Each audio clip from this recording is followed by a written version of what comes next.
interview with one of the most influential people of the organization. He has worked as the director of USY for 20 years, and next year will be the senior education advisor. He's from Hagalil, everyone. Introducing Jules Gutin. Glad to be here. So just to explain to everyone what's going on, we had a few issues when we recorded the interview the first time, so I'm recording on my camera, so sorry for the weird angle here. So first of all, I truly appreciate you taking the time out of your busy schedule for this interview. I'm super excited about it. My pleasure. So let's begin. How did you get involved in USY at a high school level?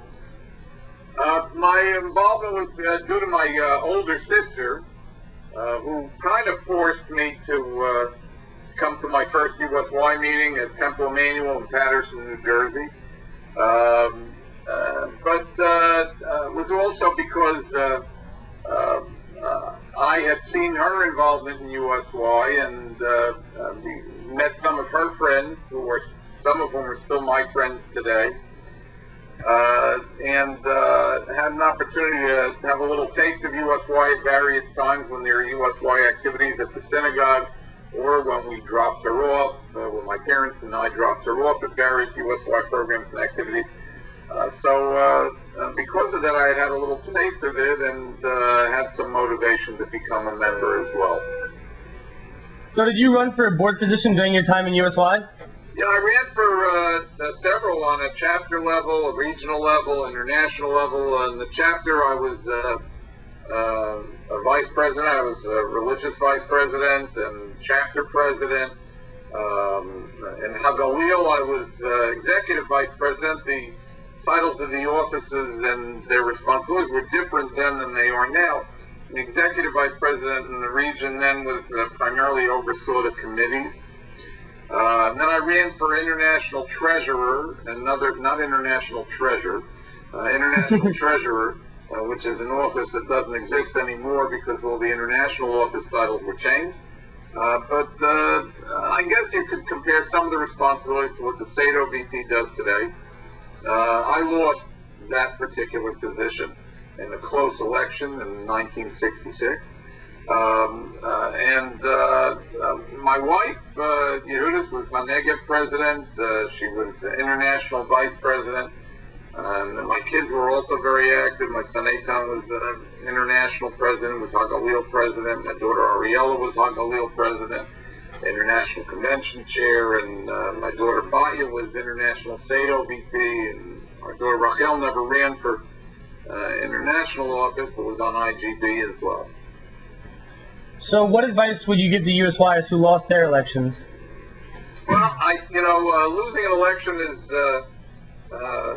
can always be a sad thing, a painful thing, at least at the moment. You think that some people, really is a major disappointment, a major crushing experience for them. But you get on with things, and if you ran for office because you wanted to make a contribution and you wanted to do something and accomplish something, then you don't need to be an officer to do that. I certainly am proof of that, I hope. Each of my kids lost for regional office at least once, so they all maintained their involvement. Losing isn't the end of the world. It's only a doorway to other opportunities for involvement. So did you go on summer programs like Pilgrimage or Wheels? I did not. Programs were much smaller back then. Wheels only had one bus, for example. And Pilgrimage, I think in 1966 there were 2 pilgrimage groups. I went to Israel in 1966 on Ramah seminar, and a lot of my good friends went on Israel pilgrimage, and I visited with them.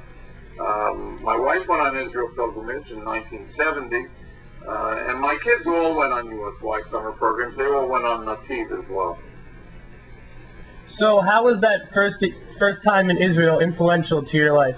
Well, I don't think you ever forget the first Israel experience. I certainly haven't. I remember every moment, so many moments of that experience. And back then, fewer people were traveling to Israel. It wasn't as common It wasn't as easy to get there. In 1966, there weren't any non-stop flights to Israel. You had to always make a stop. It left a lasting impression. Even though I've been to Israel so many times since then, that first experience really was the most important. So what caused you to stay involved after high school? Well, it kind of was a natural progression of things. Because I was so involved with Hagalil, pretty much as soon as I started college, I also became an advisor in Hagalil. And in my first year of college, I was also still on International General Board, because back then you could be in any of the board chairmanships when you were appointed. You could be appointed in your senior year, which you can't be now except for IC. So I was still involved as an international board member. I was an advisor to a number of different chapters those first couple of years, and then after that I settled in to be the USY advisor in a shul in Linden, New Jersey, which was a very important experience for me. And then I was also involved in what was then United Synagogue's college organization. It was called Atid, which means future. Similar to what we have now with co-op, but a completely different structure. Because I was involved with Atid, my contact with the international office was still ongoing, because I became international president of Atid. A position opened up soon after I was done being president. Very part-time position while I was still a student in college at joint program at JTS in Columbia. So I took that very part-time position, and that was 40 years ago, and I've been here ever since. So why do you feel USY is important to the future of the conservative movement? Well, as some of the more active USYers and recent alumni will be quick to point out, we don't only like to refer to USY as the future, but really very much as the present. And I think that USYers today, while they're still in USY, can and do have a profound impact on the conservative movement. This is especially true with regard to spirituality, synagogue involvement, Jewish commitment. So I think that the USYers really can have an impact, a powerful impact on the movement while they're still in USY.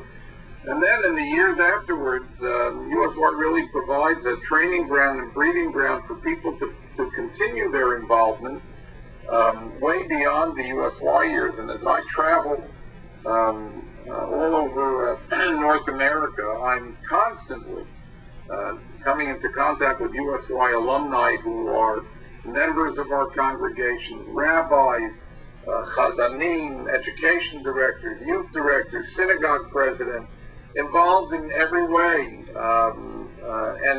Many of them will tell you that their involvement stems from their USY experience, and had it not been for USY, they might never have maintained their involvement.